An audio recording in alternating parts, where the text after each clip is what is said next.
Hey everyone! Today, I'm going to show you how to easily create your own Ethernet cable from scratch. First, prepare and strip cable. Use a network cable stripper to carefully remove a small section of the outer jacket from the Ethernet cable. Be sure not to cut too deep and damage the 8 smaller wires inside. Second, remove divider. After stripping the jacket, you'll see a divider or plastic spline. Cut and remove this divider with your stripper or another suitable tool to make it easier to work with the wires. Third, untwist and straighten.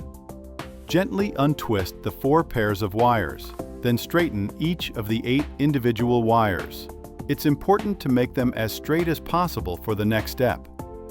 Fourth, order wires. For an Australian connection, you'll need to arrange the wires according to the T568A standard. This order is green-white, green, orange-white, blue, blue-white, orange, brown-white, brown. Once the wires are in the correct order, trim them to a length of about ½ an inch, ensuring the ends are straight and even.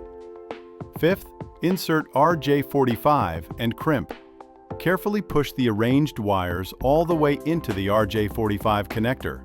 Make sure each wire is in its correct channel and has reached the end of the connector. Then, use the crimping tool to crimp the connector firmly onto the cable. This will secure the wires and create the new Ethernet plug. Any questions or ideas for the next DIY project? Let me know in the comments below. Don't forget to like and subscribe for more tech tips.